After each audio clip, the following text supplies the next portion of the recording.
चूरू जिला मुख्यालय पर कल दिन दहाड़े मणपुरम गोल्ड फाइनेंस बैंक पर हुई रॉबरी के बाद चूरू पुलिस को बड़ी सफलता मिल गई है। चूरू पुलिस और हरियाणा पुलिस के संयुक्त प्रयासों से हुई कार्रवाई के अंदर 2 आरोपियों को गिरफ्तार कर लिया गया है। इसमें सबसे बड़ी बात यह है कि लूटे हुए माल की 100% बरामदगी हो गई है। 22 किलो सोना और 5 लाख रुपये नकद बरामद कर लिए गए। हालांकि FIR के अंदर 15 किलो सोना लूट की घटना को बताया गया था, लेकिन बाद के अंदर जब रिकॉर्ड चेक किया गया तो 22 किलो सोना गायब पाया गया। आज पुलिस अधीक्षक नारायण टोकस ने जिला मुख्यालय पर प्रेस कॉन्फ्रेंस करके इस वारदात का खुलासा किया है, जिसके अंदर श्रद्धाब और हनीश ठाकुर को गिरफ्तार किया गया है। श्रद्धाब है वो मुजफ्फरनगर का है और हनीश ठाकुर है वो पंजाब का निवासी है। दोनों आरोपियों को गिरफ्तार कर लिया गया है और इनसे बैग के अंदर ये लेकर सोना फरार हो रहे थे। 2 मोटरसाइकिलें भी चोरी इन्होंने की थी वारदात को अंजाम देने के लिए। वारदात को अंजाम देने के लिए चोरी की दोनों मोटरसाइकिलों को भी बरामद कर लिया गया है। एक I-20 कार को भी बरामद किया गया है। सबसे बड़ी बात इसमें चौंकाने वाली ये है कि इनके पास से खतरनाक हथियार भी बरामद किए गए हैं, जिसके अंदर 2 पिस्टल और 2 चाकू भी है। पुलिस अधीक्षक नारायण टोकस ने भी सूचना के मिलने के बाद वो हिसार के लिए रवाना हो गए थे और लोकेशन इनके पास से मतलब आनी शुरू हो गई थी। उसके आधार पे इन्होंने हिसार पुलिस को जानकारी दी। हिसार पुलिस ने भी कर्मठता के साथ और बहादुरी के साथ आरोपियों का पीछा किया और नाकाबंदी की। हिसार के सुरजावाड़ा चौक के अंदर इन आरोपियों को गिरफ्तार कर लिया गया। 2 आरोपी है वो फरार होने के अंदर सफल हो गए हैं, जिसमें रणजीत फौजी है जो पंजाब का निवासी है और एक जो आरोपी है वो मुजफ्फरनगर का है।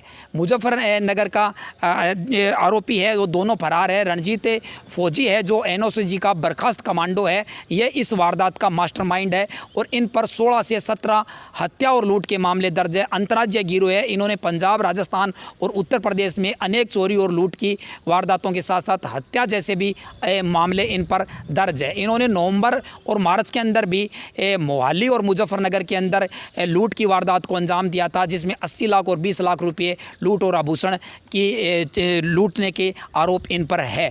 नारायण टोकस ने कहा कि राजस्थान पुलिस के DG ने हरियाणा DG को धन्यवाद दिया है इस मामले में सहयोग करने के लिए। निश्चित रूप से बड़ी वारदात थी, बड़ा नुकसान हुआ था और निश्चित रूप से अपराधियों के हौसले बुलंद होने वाली बात थी, लेकिन चूरू पुलिस और हरियाणा पुलिस के प्रयासों के द्वारा 3 घंटे के अंदर ही अपराधियों के जो हौसलों पर पानी फेर दिया था और उनके मंसूबों को नाकाम कर दिया था।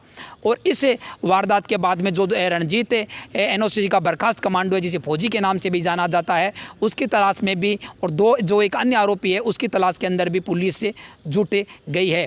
पुलिस अति शीघ्र उन दोनों को गिरफ्तार करेगी और आज 2 आरोपियों को बापर्दा गिरफ्तार किया गया है, ताकि जहां वारदात को अंजाम दिया गया था वो कर्मचारी जिन्होंने FIR दर्ज कराई थी वो लोग, इनको जेल के अंदर शिनाख्त परेड होगी, उस परेड के अंदर इनकी पहचान भी की जाएगी। तो निश्चित रूप से नारायण टोकस पुलिस अधीक्षक ने कहा कि हमारे जो पुलिस के चूरू पुलिस के जवान थे वो बहादुरी और तत्परता को उन्हें परिचय दिया, इसलिए वो धन्यवाद के पात्र है। निश्चित रूप से धन्यवाद के पात्र है। पुलिस का काम है वो सुरक्षा है। निश्चित रूप से इन्होंने वारदात के बाद सुरक्षा की है और 100% माल बरामद कर लिया है। इस वारदात को और आरोपियों को गिरफ्तार करने में और वारदात का खुलासा करने के अंदर ASP योगेंद्र फौजदार, DSP जो है ममता सारस्वत, DSP ओम प्रकाश जी है जो सादुलपुर से में है और इसके साथ सादुलपुर SHO गुरु भूपेंद्र सहित अनेक लोगों का बड़ा सहयोग रहा था। निश्चित रूप से सभी ने काफ़ी मेहनत की और जिसकी वजह से चोरी हुआ माल बरामद हो गया और बड़े जो अपराधी है वो चूरू पुलिस के शिकंजे के अंदर है। और निश्चित रूप से चूरू के अंदर कई बैंक लूटने जैसी वारदातें हुई थी और हर समय पुलिस ने उनके मंसूबों पर को नाकाम कर दिया था और वारदातों का खुलासा जल्दी कर दिया था। निश्चित रूप से हम राजस्थान की जवान की ओर से भी हरियाणा और चूरू पुलिस को धन्यवाद देना चाहेंगे। किस तरह की कार्रवाई की जा रही है पकड़ने के लिए? जो ये मणपुरम गोल्ड लोन वाले हैं, इन्होंने स्टार्टिंग के अंदर 25 किलो सोना जाने का बता रहे थे और बाद में इन्होंने FIR दर्ज कराई है, 15 किलो की कराई है और 5 लाख रुपए की कराई है। अब जो ये इन्होंने जो उनकी इन्वेंट्री चेक करके ये बता रहे हैं कि हमें हमारे 22 किलो सोना और 5-1 लाख रुपए गए हैं। जो मुलजिमों से जो बरामदगी हुई है, जो मैं बैग का जो हमने वेट किया है वो वेट करीब 24 किलो 550 ग्राम है। और जो बैग हटाने के बाद में उनका जो वेट है वो 22 किलो और कुछ है, जो इनसे जो इन्वेंट्री है उसे मेल खा रहा है। इस प्रकार से जो 100% रिकवरी करना एक बहुत ही बड़ी उपलब्धि है हमारी पुलिस के लिए। 4 पिस्टल भी बरामद किए मुलजिमों ने से, और जो 5 लाख रुपए हैं वो भी बरामद किए, 2 चाकू बरामद किए, 2 मोटरसाइकिल जो अपराध में यूज हुई है वो भी बरामद की है, और एक हुंडई i20 कार जिससे ये लेके जो रास्ते में चेंज कर ली थी उसको भी बरामद कर लिए। इस प्रकार से हमारी पुलिस ने इतनी तत्परता से इतना अच्छा काम किया कि मैं समझता हूँ आज तक के इतिहास के अंदर ये चूरू पुलिस का बहुत ही शानदार काम रहा है। सारा माल बरामद कर लेना और मुलजिमों को गिरफ्तार कर लेना। सर, जो आरोपी फाइनेंशियल इंस्टीट्यूट हैं उनको सिक्योरिटी को अपडेट करने के लिए कहते रहते हैं। आइंदा भी इस प्रकार से इनकी मीटिंग लेके हम ये श्योर करेंगे कि वो कम से कम सिक्योरिटी गार्ड तो वहाँ रखें, ताकि इतना बड़ा जो फाइनेंशियल डिपॉजिट्स रहती है उसकी सुरक्षा अच्छी तरह हो सके। टेक्निकल पॉइंट्स कुछ हमें अभी तक ध्यान में नहीं आया, बट हमारे पास में टेक्निकल एड हमें मिल गया था कुछ, जिसको हम फॉलो करके आगे बढ़े थे। सर, प्राइवेट कैमरे के मालिक जो हैं वो उनको कितनी देखभाल करते हैं वो उनके ऊपर है।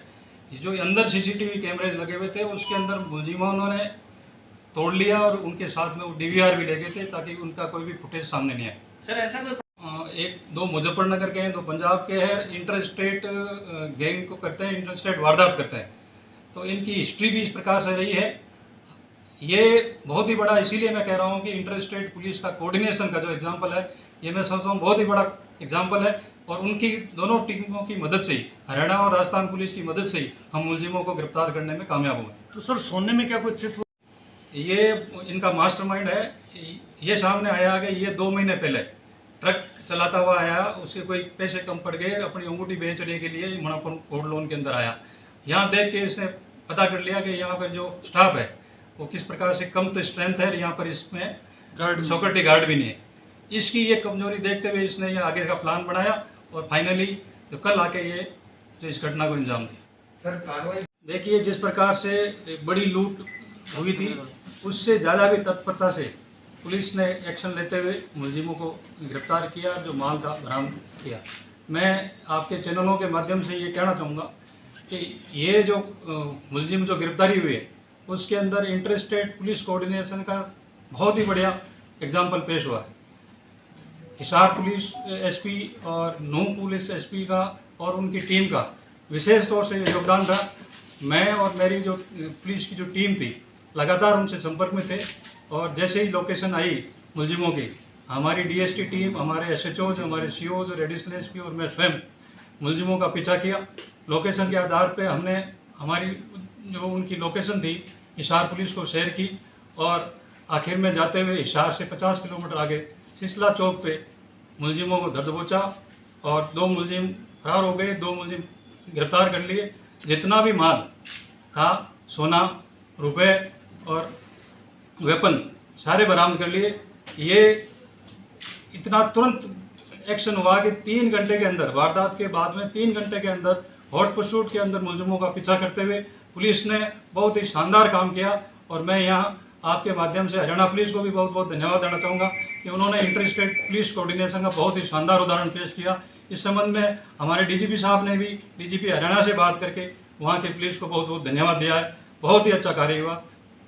सर, पूरी सेवा है पूरे ज़िले की, बहुत ही बड़ी है।